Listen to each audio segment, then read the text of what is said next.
The Night Before Christmas. The Night Before Christmas, the Classic Edition, by Clement C. Moore. 'Twas the night before Christmas, when all through the house not a creature was stirring, not even a mouse. The stockings were hung by the chimney with care, in hopes that St. Nicholas soon would be there. The children were nestled all snug in their beds, while visions of sugar plums danced in their heads, and Mamma in her kerchief and I in my cap had just settled down for a long winter's nap.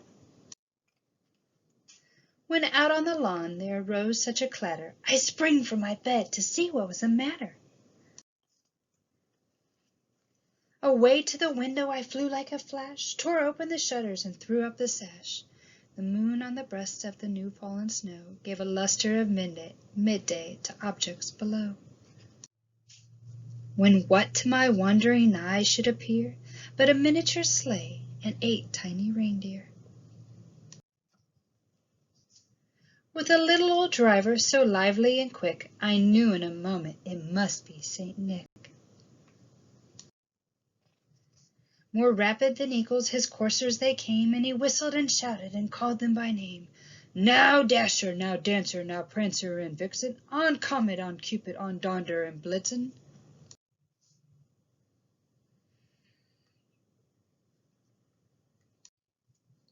To the top of the porch, to the top of the wall, now dash away, dash away, dash away all. As dry leaves before the wild hurricane fly, when they meet with an obstacle, mount to the sky. So up to the housetop the coursers they flew, with the sleigh full of toys, and St. Nicholas too.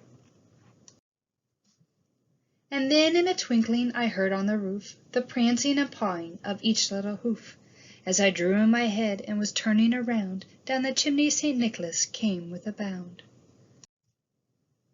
He was dressed all in fur from his head to his foot, and his clothes were all tarnished with ashes and soot. A bundle of toys he had flung on his back, and he looked like a peddler just opening his pack. His eyes, how they twinkled, his dimples, how merry, his cheeks were like roses, his nose like a cherry. His droll little mouth was drawn up like a bow, and the beard of his chin was as white as the snow. The stump of a pipe he held tight in his teeth, and the smoke it encircled his head like a wreath. He had a broad face and a little round belly that shook when he laughed like a bowl full of jelly. He was chubby and plump, a right jolly old elf, and I laughed when I saw him in spite of myself.